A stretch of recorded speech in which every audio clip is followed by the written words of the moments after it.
오늘 우리에게 주시는 하나님의 말씀, 이 바울사도의 전설적인 말씀의 뜻은 부활, 소망을 가진 성도들이 과연 그 반대 세력, 또한 그 부활을 예수님의 부활을 거짓이라고 주장하는 그들과 더불어서 어떻게 살아야 하는가, 이 땅 가운데서 부활의 소망을 가지고 어떻게 살아야 되는가, 그것을 이야기하고 있습니다. 결과적으로 죄를 짓지 않고 이롭게 사는 것이 부활 소망을 가진 자들의 삶이다 라고 이야기를 합니다.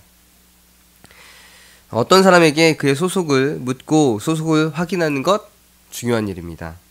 그가 소속감을 가지고 그 단체의 일원으로 살아가는 그런 모습과 자부심이 있어야 그 단체도 그리고 자신도 발전할 수 있기 때문입니다.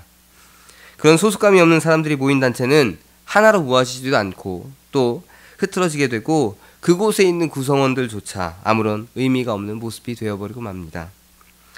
우리가 흔히 듣는 삼성맨이라고 하는 것, 세계에서 가장 잘 나가고 인류 초기업인 삼성을 다니는 사람이라는 자부심이 그 안에 담겨져 있습니다. 그 그룹의 일원이라는 소속감이 담겨져 있는 단어이고 대표성을 가지고 있는 말입니다. 삼성맨이기 때문에 그 그룹에서 누릴 수 있는 모든 것들을 다 누리게 되는 것이고, 또 그들을 공격하는 어떤 무리가 있다면 그 공격으로부터도 지켜야 되는, 그런 철저하게 지키고 방어하는 모습을 갖게 되는 것, 그들의 자부심이 있기 때문입니다. 이것이 소속감을 가진 구성원들이 보이는 반응입니다. 교회도 마찬가지죠. 어느 교회 소속이라는 소속감은 교회를 더 탄탄하게 만들고 교회가 온전히 하나가 되어 세워지게 만드는 그런 원동력이 됩니다. 그가 속한 교회에 대한 자부심이 있어야 그의 신앙도 믿음도 한편으로는 흔들리지 않고 또한 변함없이 꾸준하게 성장을 할 수가 있는 것입니다. 이런 부분에 있어서 일부 성도는 대형 교회만을 쫓아다니면서 세상적인 자랑으로서의 자부심을 드러내는 안타까운 그런 모습이 나타나기도 하지만, 소속감이라는 것은 어쨌든 삶과 그런 행동을 바꾸는 중요한 요소임에는 틀림이 없습니다. 오늘 말씀에서 바울 사도는 그리스도를 따르는 성도로서 그 소속감을 가진 자가 얼마나 세상과 사탄의 시험과 유혹 앞에 든든히 설 수 있으며 또한 그렇게 서야 하는지를 자신의 지나온 모습을 돌아보며 전하며 보여주고 있습니다. 사도 바울은 그리스도에게 완전히 속한 자였습니다. 그의 지난 세월 중에는 예수를 모르고 또한 그 예수를 믿는 자들을 핍박하면서 살았던 모습이 있었습니다. 예수 믿는 자들을 잡아서 죽이려고 하는 살기등등한 모습이 그에게 분명히 있었습니다. 그런데 영으로 오신 예수님을 만나고 난 후에는 바로 그는 완전히 예수님께로 속한 자로 180도 바꿔서 인생을 살아가게 됩니다. 그에게 있어서 소속감이란 단 하나밖에 없습니다. 예수에게 속한 자. 그 하나뿐이었습니다. 예수 그리스도에게 속한 자로서 예수 그리스도를 전하고자 그는 어떤 두려움도 불사하지 않고 전도, 선교에 뛰어들게 됩니다. 그 모습을 이제 30절과 31절에서 사도 바울이 이야기하고 있습니다. 30절 보시면, 또 어찌하여 우리가 언제나 위험을 무릅쓰리요. 형제들아, 내가 그리스도 예수 우리 주 안에서 가진 바 너희에 대한 나의 자랑을 두고 단언하노니 나는 날마다 죽노라. 언제나 위협을 쓰고 다녔다는, 위협을 무릅쓰고 다녔다는 그 자신의 고백 30절, 그리고 자신이 누구에게 속해 있다고 고백하냐면 31절에 예수 안에 자신이 살고 있다는 그 고백을, 소속을 이야기하고 있습니다.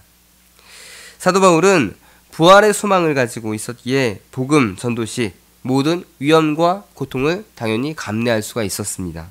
그는 그토록 극심한 고난 속에서도 끝까지 그 사역을 감당할 수 있었던 것, 바로 자신이 예수 그리스도에게 속해 있고 또 그와 같이 고난을 당해 죽더라도 나중에 다시 부활할 것이라는 확고한 믿음이 그에게 있었기 때문에 그는 이렇게 예수 그리스도에게 속한 자로서 그 고난을 무릅쓰고 선교를 하게 되었던 것입니다. 바울 사도는 그가 날마다 죽는다고 말을 했는데 그 날마다 죽는다는 것은 고린도후서 4장 10절에 보면 예수 그리스도의 죽음을 몸에 짊어진다 라고 표현을 하고 있습니다. 그런 의미로서 바울은 계속적인 위험에 노출되어 있고 죽음의 한계에 날마다 살아가고 있다는 자신의 모습을 그렇게 전하고 있습니다. 그만큼 바울 자신은 어렵고 위험한 상황 가운데 살아가고 있지만 예수 그리스도에게 속한 자로서 그 모든 위험을 다 감내해 나아가면서 최후의 소망, 부활의 소망을 바라보고 살아가는 그 자신의 모습을 이렇게 표현하고 있는 것입니다. 이런 기본적인 부활의 소망을 가진 바울, 그리고 그런 부활의 소망을 가진 자의 고난에 대해 대처하는 모습을 이제 자신의 모습에 비추어서 권면한 그는 그리스도인으로서 그 속해 있는 자로서의 삶의 모습에 대해서도 권면합니다. 예수 그리스도에게 속해 있는 내 모습을 보여주면서 바울 그 모습을 보여주면서 이제 예수 그리스도에게 속한 부활의 소망을 가진 그리스도인이 어떻게 살아야 되는가 그것을 이야기해주고 있는 것입니다. 34절이 바로 그 말씀입니다.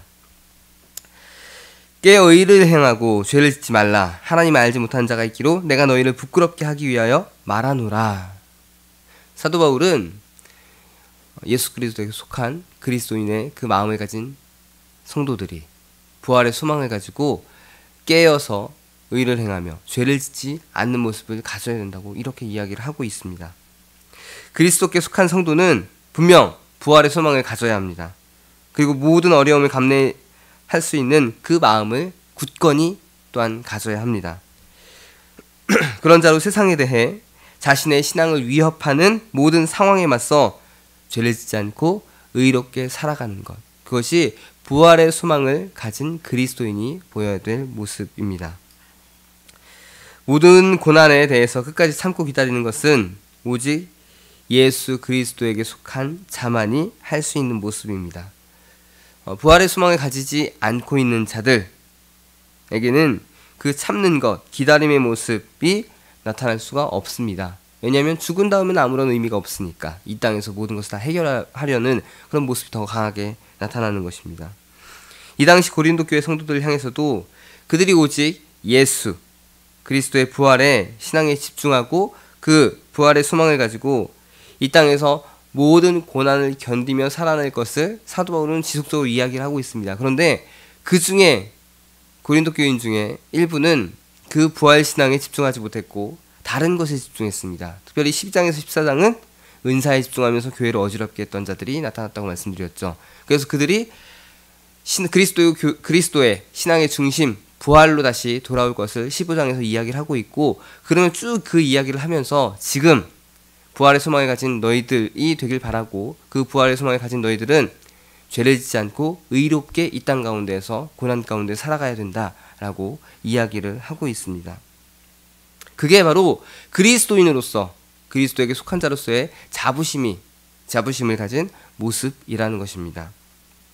오늘 말씀을 통해서도 우리도 부활의 소망을 가진 자로서 예수 그리스도께 속한 그 자부심을 얼마나 가지고 있는가를 우리가 한번 생각해 봐야 됩니다. 그리고 그런 자부심을 가진 속에서 부활의 소망을 가지고 끝까지 의롭게 죄를 짓지 않고 모든 고난을 견뎌내는 믿음의 모습을 갖는 것, 그것이 오늘 말씀이 우리에게 주시는 교훈입니다. 우리의 삶에서 많은 고난이 있고 또한 예수 그리스도 온전히 붙잡지 못하는 그런 삶의 모습이 나타납니다. 그럴 때마다 오늘 말씀을 기억하면서 나는 그리스도인이다. 나는 그리스도 예수께 속한 자로서 이 땅 가운데에서 부활의 소망을 가지고 의롭게 죄를 짓지 않고 오직 하나님만 바라보며 나를 공격하는 어떠한 위협 또한 어려움 속에서도 이 신앙을 잘 지켜나가리라는 그 생각을 분명하게 가지시고 살아가셔야 됩니다. 그것이 바울 사도가 또한 우리에게 전하는 그런 말씀이기도 합니다. 그렇게 살아가는 것이 쉽지 않고 또 어렵지만 그런 예수 그리스도에 대한 소속감을 가지고 부활의 소망을 가지고 의롭게 죄를 짓지 않고 살아가는 데 더욱더 노력하시는 우리 성도님들이 되시기를 바랍니다. 청주감리교회 채널의 영상 잘 보셨나요?